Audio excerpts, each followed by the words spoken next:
Hello future coders, welcome back to GFG 160 day coding challenge. और आज हम solve करने वाले हैं डे 49 के प्रॉब्लम विच इज सब एरे विद सम के प्रॉब्लम। इसमें क्या होगा, सिंपली हमारे पास में एक एरे दिया होगा और एक के वेरिएबल दिया होगा। हमको क्या करना है, हमको ऐसे यूनिक सब एरेज का काउंट लेना है जिनका सबमिशन क्या होता है, एक्जैक्टली के बराबर होता है। ठीक है, तो चलो आ जाते हैं हमारी आज की प्रॉब्लम ऑफ द डे पर। सिंपली आपको क्या करना है, गूगल पर आना है। गूगल पर आकर आपको सर्च करना है GFG problem of the day.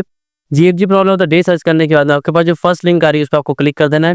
And first link पर क्लिक करने के बाद में GFG problem of the day के पेज पे आप आ जाएंगे।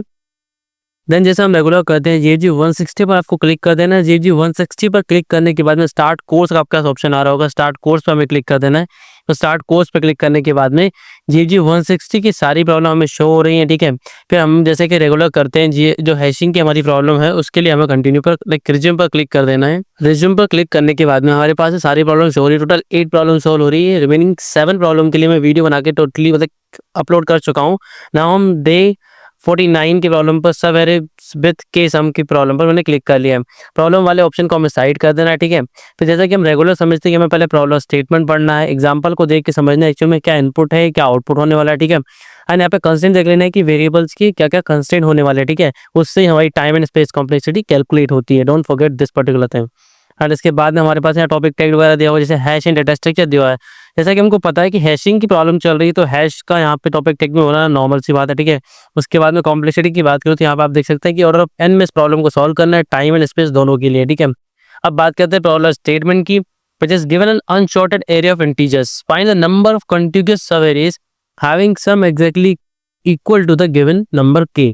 ठीक है, एग्जाम्पल देख के समझते हैं बेटर कि क्या कहना चाहते हैं। ठीक है, यहाँ पे देखो के का वैल्यू क्या दिया, -10 दिया है। तो ऐसे कौन से कंटिन्यूस, मतलब यहाँ से लेके यहाँ तक आ रहा हूँ। फिर यहाँ देखो, यहाँ कितना आ रहा है हमारा सम 10 आ रहा है, क्योंकि -2 कैंसिल हो जाएगा। फिर यहाँ है तो देखो -10 आ चुका है जो के बराबर है। तो पहला वाला हमको मिल गया कहाँ से, 0 से लेके 3 तक। ठीक है, तो ये 0 से लेके 3 तक आपको यहाँ पे दिख रहा होगा। ये देखो 0 से लेके 3 तक पहला वाला दिख गया। फिर दूसरा दिख रहा है 1 से लेके, तो मतलब यहाँ से लेके यहाँ तक का पूरा एरे।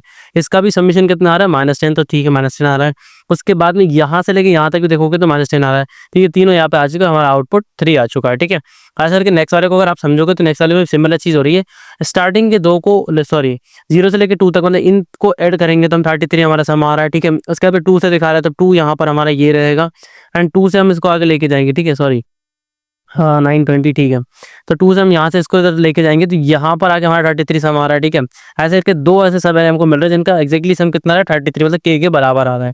नेक्स्ट वाला देखो, तो यहाँ पे किसी का भी सबमिशन 0 के बराबर नहीं आ रहा, तो आउटपुट आ चुका है 0 आ चुका। ठीक है, कंस्टेंट की हमने पहले भी बात कर ली थी कि यही हमारी टाइम एंड स्पेस कॉम्प्लेक्सिटी को मेजर करने के लिए रिस्पॉन्सिबल होता है, इनसे ही हम मेजर करते हैं। ठीक है, तो हमारा देखो एरे का जो साइज है 1 से लेके 10⁵ तक हो सकता है। ठीक है, एरे का इंडिविजुअल जो एलिमेंट होता है ना, वो क्या स्टोर कर रहा होगा, -10⁻³ से लेके 10⁻³ तक पॉजिटिव की वैल्यू कंटेन कर रहा होगा। इस रेंज में वैल्यू हो सकती है उसके अंदर। ठीक है, एंड हमारा के -10⁻7 से लेके पॉजिटिव के 10⁻7 तक की वैल्यूज को कंटेन कर सकता है, इस रेंज की वैल्यूज को कंटेन कर सकता है। ठीक है, अब आ जाते हैं हम कोड एडिटर पे बात करते हैं इसको सॉल्व करना कैसे है।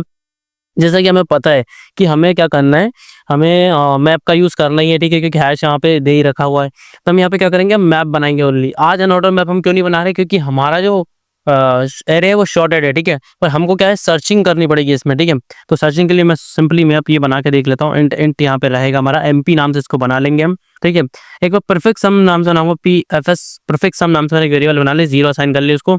एंड एक काउंट भी लेके चलूंगा कि टोटल, सॉरी इसको आंसर नाम से रख लेते हैं कि टोटल कितने ऐसे सब एरेज आ चुके हैं मेरे पास में। सिंपली अब यहाँ पे हमको करना क्या है, फॉर ईच लूप लगा लेंगे for auto I colon array, क्योंकि हमको यहाँ से मतलब सिर्फ हमारी वैल्यूज से है। ठीक है, एंड PFS प्रीफिक्स सम में हम क्या ऐड कर लेंगे, हमारा जो आई आया हुआ है वो।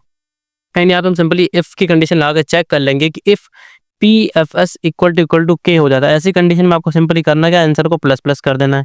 ठीक है, आंसर प्लस प्लस कर दिया मैंने।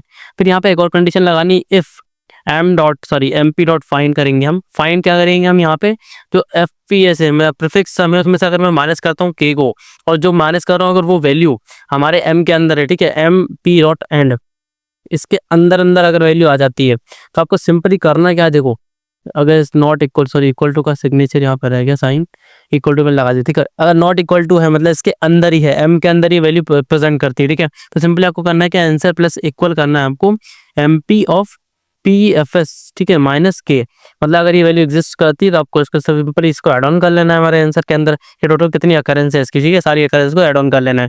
एंड यहाँ पे आपको क्या करना है, इसके बाद में आपको हर बार जो परफेक्ट सम है उसका जो काउंट है वो बढ़ाते हुए जाना है कि भाई एक बार परफेक्ट सम ये था, अब ये वाला है, तो ये वाला 2 बार रिपीट हो तो 2 हो जाएगा, ताकि हम यहाँ पे जब ऐड ऑन करें प्रीवियस वाले सम को तो यहाँ पे वो सही से आंसर हमारा आ जाए। एंड बाहर आके आपको सिंपली यहाँ से रिटर्न कर देना है, क्या, रिटर्न कर देना है आंसर, रिटर्न आंसर कर दिया, sorry spelling mistake, return answer कर दिया ना, ठीक है।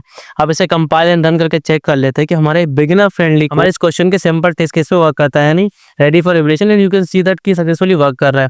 अब इसे सबमिट करके चेक कर लेते हैं कि जितने भी टेस्ट केस हमारे इस क्वेश्चन पे लगे, हमारे बिगिनर फ्रेंडली कोड सबको सक्सेसफुली पास कर पाता है या नहीं। And you can see that कि इसने सबको सक्सेसफुली पास कर लिया है। So thank you so much for this particular video. We will meet in the next video and solve the next problem of GFG 160 coding challenge. Thank you so much.